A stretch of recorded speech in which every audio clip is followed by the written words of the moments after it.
I was in 10th complete કરીને તરત મને એમ થયું કે હવે મારે આ ફિલ્ડમાં જવું છે. પહેલેથી ડિસાઇડેડ હતું કે ફેશન ડિઝાઇનિંગ કરવું છે, પણ હું એટલી એક્સાઇટેડ હતી ને કે મેં મારા ફાધરને કીધું કે હવે 10th કમ્પ્લીટ થઈ ગયું છે, સો હવે હું 3 months ફ્રી છું, તો તમે મને કોઈ સારી એવી ઇન્સ્ટિટ્યૂટ કે જ્યાં મને પ્રેક્ટિકલ નોલેજ મળે, મારે બુકિશ નોલેજ નથી જોતું અહીં. સો અમે લોકો એના માટે સોર્સિંગ માટે નીકળ્યા, અને દેન હું એક મારા ફ્રેન્ડ થ્રુ અહીંયા આવી. મારી બેસ્ટ ફ્રેન્ડ હતી, એ અહીંયા IFJDમાં ઓલરેડી હતી. સો હું અહીંયા તમને મળવા આવી, તમે મને આખું પોર્ટફોલિયો બતાવ્યો કે આપણે પહેલાં આવી રીતે ડોલ મેકિંગનું કરશું, પછી તારામાં ટૂંકમાં તારી પોતાની ડ્રેસિંગ તું કરી શક એ રીતે આપણે સ્ટિચિંગ શીખવાડશું. સો આઈ વોઝ હેપી કે ભાઈ મારે જેવું જોતું હતું ને એ આ ઇન્સ્ટિટ્યૂટમાં છે, કે ભાઈ મારે આ ટાઈપનું જ કંઈક કરવું છે, બુકિશ નોલેજ નથી જોતું એમ. અને એની સાથે સાથે તારું શું ભણવાનું હતું વિથ ફેશન ડિઝાઇનિંગ? તે 10th પછી ખાલી ફેશન કર્યું કે નહીં, 10th પછી એકચ્યુઅલી મેં BBA પણ સાથે સાથે કમ્પ્લીટ કરેલું. એટલે વિથ ફેશન વોકેશનલી કોર્સ સાથે સાથે તારી મેઇન સ્ટ્રીમ તે BBA હતી. યસ, એટલે આ પાર્ટ ટાઈમના. પણ અત્યારે તને અર્નિંગ શું આપે? અર્નિંગ એકચ્યુઅલી મને મારું આ જે સાઈડ હતું ને કે ભાઈ મારે એઝ અ ડિઝાઇનર મારે આ કોર્સ શીખવો છે, પણ એકચ્યુઅલી એ મારી લાઈફમાં આખું કરિયર ઓરિએન્ટેડ થઈ જશે એવું મને બી આઈડિયા નહોતો. So meet Neha Tirthwani, my old student, and she's having a label named NK, and now she is the proud owner of that, and she is taking orders. At the age of 19, તે બહુ નાની ઉંમરમાં boutique ચાલુ કર્યું હતું. તો તારું શું સ્ટ્રગલ હતી, તારો શું એક્સપિરિયન્સ હતો ક્લાયન્ટને આટલી નાની એજે હેન્ડલ કરવા? Were client trusting on you? Actually starting બેઝમાં બહુ ડિફિકલ્ટ હતું. જ્યારે મેં સ્ટાર્ટ કર્યું ને ત્યારે ઘણી વાર એવું થતું કે ક્લાયન્ટ એક ફોટો લઈને આવે which is very revealing dress, and ત્યારે મને એમ થતું કે હું એમને સેમ એઝ ઇટ બનાવી આપું એમ, પણ બન્યા પછી એમને એમ થાય કે હવે આ નહીં પહેરાય કે વોટ એવર એમ. તો ધીરે ધીરે એ બધું શીખતા મને થોડોક ટાઈમ લાગ્યો. લાઈક અમુક કલર્સ હોય કે એમના પર નો સૂટ કરતા હોય, ઓર ઓર્ગેન્ઝા ફેબ્રિક છે તો કોઈ હેલ્ધી હોય તો એના પર ઓર્ગેન્ઝા નો સારું લાગે, ફ્રી ફ્લોઈંગ ફેબ્રિક સારું લાગે. એવા બધા નાના નાના એક્સપિરિયન્સ ઘણા બધા થયા. પછી મને આઈડિયા આવ્યો કે ભાઈ હું એમને આમ નહીં ને આમ પહેલેથી સજેસ્ટ કરું, એમને રિવેલિંગ હોય તો એમને સમજાવું કે સી મેમ આ 5 મિનિટ્સ ફોટોશૂટ માટે પહેરતા હોય, તમારે આખા ફંક્શન થ્રુ પહેરવું છે, આપણે અહીંયા કઈ ટાઈપનું ચાલે છે એ લોકોને એ વસ્તુ હું સમજાવીશ તો એમને મારા ઉપર બી ટ્રસ્ટ આવશે કે ભાઈ ના એની વાત સાચી છે કે ભાઈ આપણે આખા ફંક્શન થ્રુ પહેરવું છે, તો બટ ઓફકોર્સ છે કે આટલું બધું રિવેલિંગ ન ચાલે એમ. સો પછી એમાં જ કંઈક એમને ચેન્જીસ કરી આપું, એમની બી ડિઝાઇન સચવાઈ જાય અને મારું બી કંઈક એમાં કંઈક ક્રિએશન આવે. સો અમને બેયને એમ થાય કે ભાઈ મેં બી ડિઝાઇનિંગ એને ફાઇન કરી આપ્યું અને એને જે ડિઝાઇન જોતી હતી ને એ બી આમાં આવી ગઈ. વેરી ફ્યુ સ્ટુડન્ટ સરપ્રાઇઝીસ મી. તું એટલી બધી નાની હતી ત્યારે ને આવી હતી ને આઈ ડિડન્ટ નો કે તું તારા એસ્પિરેશન્સ એટલા મોટા છે ને તું બુટીક કરીશ. Yes. When you opened a boutique and when I realized that you put my photo with you, Yes. so I was like કે ત્યારે મને એ થયું કે how people give you respect, how students, ભલે આપણે એટલી બધી વાતો ન કરતા હોય, but it was a very proud moment for me કે આવી રીતે સ્ટુડન્ટ્સ તમારા પર ટ્રસ્ટ કરે છે. પણ તે જ્યારે આ આખો કોર્સ કર્યો and then you opened a boutique and then you got married, so તારે ઇનલોઝ તરફથી તને કઈ ડિફિકલ્ટી આવી કે તને એમ થયું કે મેં આ ક્યાં કર્યું, કે તારા જે ડ્રીમ્સ છે એ પૂરા કરવામાં એ લોકોનો શું હાથ હતો? સી હવે ઇન્ડિયા ચેન્જ થાય છે, રાજકોટ ચેન્જ થાય છે. મને મારા ફાધરે બિફોર મેરેજ મારા ફાધરે મને બહુ જ સપોર્ટ કરેલો છે. Like he was every time he was with me. પણ આફ્ટર મેરેજ બી મારા હસબન્ડે, મારા ઇનલોઝે, સ્પેશિયલી મારા મધર ઇનલોએ મને બહુ જ સપોર્ટ કર્યો. એન્ડ દે વર લાઈક કે નહીં, તને આટલો ઇન્ટરેસ્ટ છે, તું આટલી પોતાના કરિયર ઓરિએન્ટેડ છો, તો એ મૂકવું નથી આપણે એમ, તારે એ કન્ટિન્યુ જ રાખવાનું છે અને એમાં આગળ જ વધવાનું છે. ઇવન હું અત્યારે બી અહીંયા આવી છું તો એ લોકો મારી સાથે આવ્યા છે મને સપોર્ટ કરવા કે ભાઈ નહીં, તમારે જે બી ઓપોર્ચ્યુનિટી અત્યારે જે મારી પાસે જે ઝી જનરેશન્સ આવે છે, હજી એ લોકોના મનમાં 21-22 વર્ષની હોય તો એ જ ક્વેશ્ચન હોય કે અત્યારે હું ફેશન ડિઝાઇનિંગ કરું, આમાં હું ઇન્વેસ્ટ કરું, ટાઈમ ઇન્વેસ્ટ કરું, મની ઇન્વેસ્ટ કરું, પછી લગ્ન કરીને ક્યાં જાઉં, અને વાં એ લોકો ના પાડે તો દેટ્સ વાય. એકચ્યુઅલી એવું નથી. અમુક વાર કેવું હોય કે આપણે જે વસ્તુ સાથે આપણે કનેક્ટેડ હોય ને એના માટે ડેસ્ટિની બી આપણી સાથે હોય અને કંઈક ને કંઈક એનો રસ્તો નીકળી જાય. ઇવન હું પોતે આફ્ટર મેરેજ ઘરેથી બી કરું છું, લાઈક અમુક ક્લાયન્ટ્સ એવા છે કે મારી સાથે મેચ થઈ ગયા હોય, મારા પર ટ્રસ્ટ કરતા હોય કે નહીં ભાઈ મારે એની પાસેથી જ સ્ટિચ કરાવવું છે. તો એવું નથી કે બિફોર મેરેજ તમે એમને સ્ટિચ કરી આપ્યું હોય તો એ આફ્ટર મેરેજ નથી આવવાના કે તમે એને નથી કરી આપી શકવાના.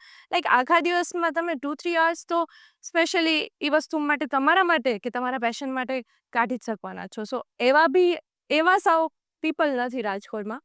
અને એવું કાંઈ નથી કે ભાઈ આફ્ટર મેરેજ નથી જ થઈ શકવાનું એમ. ઘરેથી બી ઘણાય લોકો એવા છે કે હેન્ડવર્ક કરે છે, ઘણાય લોકો માચી વર્ક શીખે છે તો ઘરેથી બી કરે છે અને ઘરેથી બી ઓર્ડર્સ લે છે. સો એવું નથી કે એમાં કોઈ આગળ એના માટે કોઈ રસ્તો છે જ નહીં. So how do you feel being independent at such a young age? કે પૈસા પપ્પા પાસથી કે હસબન્ડ પાસથી નથી માંગવા પડતા. What is this feeling? You know it is the most amazing feeling કે ભલે પપ્પાએ બી ઓલવેઝ જે બી કરીને કેમ કે હા દીકરા હાલો હું તને લઈ દઉં. હસબન્ડ બી એટલો સ્વીટ છે કે ભાઈ હા તારે આ જોઈએ છે ને હું તને લઈ દઉં. મારા એ મની સેવ જ થાય છે. બટ એમ થાય કે નહીં કે હું પોતે એક ઇન્ડિપેન્ડન્ટ છું, મને આટલા લોકો ઓળખે છે, હું એમની સાથે કનેક્ટેડ છું, એ મારી સાથે કનેક્ટેડ છે. એ બાને હું બી આટલા લોકોને ઓળખી શકું છું. ઇવન એમને કંઈક ક્રિએટિવ આપી શકું છું. એ લેબલથી જ મને ઓળખે છે કે ભાઈ ના આ ડિઝાઇનર છે અને આ મને બહુ જ સારું બ્લાઉઝ સ્ટિચ કરી આપે છે કે મને ક્રિએટિવ ડિઝાઇન સજેસ્ટ કરે છે. સો એ એક અલગ જ ફિલિંગ હોય કે ભાઈ આપણને બી કોઈ ઓળખે છે એમ. એવું નહીં કે ફાધરના નેમથી કે હસબન્ડના નેમથી જ આપણને કોઈ ઓળખે. એન્ડ તને જ્યારે આખું તે શીખી લીધું ને બુટીક ચાલુ કરી, તને નોલેજ જે તે શીખી હતી એ કેટલી કામ લાગી? મેમ સ્ટાર્ટિંગથી લઈને હું ઇન્સ્ટિટ્યૂટમાં હતી ત્યારથી લઈને જે બી બેઝિક આવ્યું, fashion is all about update and upgrade right. So એમાં કેવું છે કે ફેશન જૂનું જ પાછું નવું થઈને કંઈક ક્રિએટિવ થઈને આવે છે રાઈટ. સો મેં જે આજથી 10 યર્સ પહેલાં 2018માં જે તમારી પાસે કોર્સ શીખ્યો, હજી સુધી પેટર્ન્સ આઉટડેટેડ નથી, એના જ છે. પણ ખાલી એમાં થોડાક ડિફરન્ટ ચેન્જીસ આવે છે કે મટીરિયલ ચેન્જીસ આવે છે કે જે અત્યારે લાઈવ ચાલતું હોય પણ એવું નથી કે એ સાવ આઉટડેટેડ થઈ જાય છે એમ. સો પહેલેથી લઈને છેલ્લે સુધી મને તો જે મેં શીખ્યું છે એ જ મને કામમાં આવે છે એમ. That's nice. So now what are your future plans? Future plans આ જ છે કે ભાઈ Except maybe now, what is the other future plan of your career? Future plan આ જ છે કે આ કન્ટિન્યુ રહે અને મને આવા ક્લાયન્ટ્સ મળતા રહીએ કે જે મને બી શીખવાડે, મને બી એમનામાંથી કંઈક શીખવા મળે અને એમને બી મારી પાસેથી કંઈક ક્રિએટિવ મળે. તારે કાંઈ આ તારા જનરેશન જેવી રીતે જે 19 યર્સે તે ચાલુ કર્યું, અત્યારે જે છોકરીઓ એડમિશન લેવા આવે છે, they are all very worry about fashion designing. તારું શું કહેવાનું છે એ લોકો માટે? આ એક બહુ ક્રિએટિવ ફિલ્ડ છે જેને ફેબ્રિક સાથે યા ક્રિએટિવ કલર્સ અને ટૂંકમાં ડિફરન્ટ થિંગ્સ સાથે જેને એમ હોય ને કે ડિફરન્ટ પેટર્નિંગ્સ અને ડિફરન્ટ સ્ટાઇલ્સ અત્યારે તો મોસ્ટલી એ જ વધારે ટૂંકમાં ચાલે છે. એની સાથે જેને એમ હોય ને કે ભાઈ ના મારે આ જ ફિલ્ડમાં જાઉં છું તો આ બહુ જ ફાઇન ફિલ્ડ છે, બહુ જ સરસ ફિલ્ડ છે. And it's very versatile. હા, versatile કહેશો કે તમે ઘરેથી કરી શકો છો, હા. બહાર જવાની જરૂર Yes. નથી. અને વુમેન ઓરિએન્ટેડ વધારે. હવે તો મેલ ડિઝાઇનિંગ બી ચાલે છે.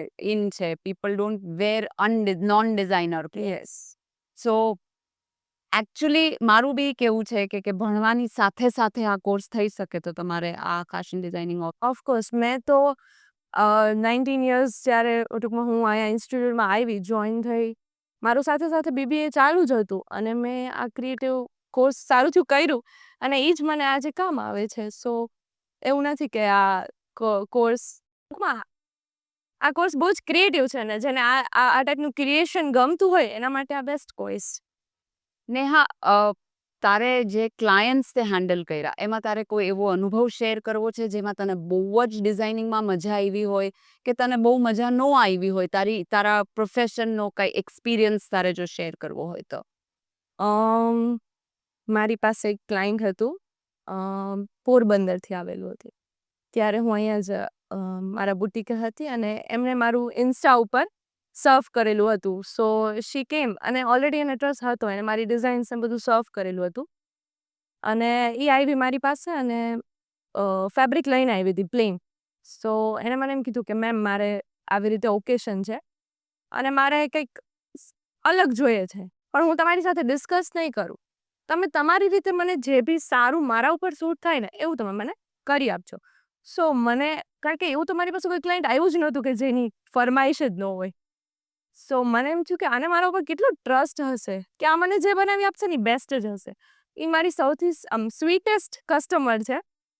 અને અને એકવાર એણે મને એમ કીધું ને કે તમે તમારી રીતે મને બેસ્ટ બનાવી આપજો, તો મને અંદરથી એમ થતું હતું કે હવે તો મારે એને સૌથી સ્પેશિયલ ડિઝાઇન હોય ને એ જ બનાવીને આપવી છે. જે લોકો પૂછ કરે આ જ કલર આના જ જેવું એમાં પણ એમ થઈ કે આમ લિમિટેશન યસ હા.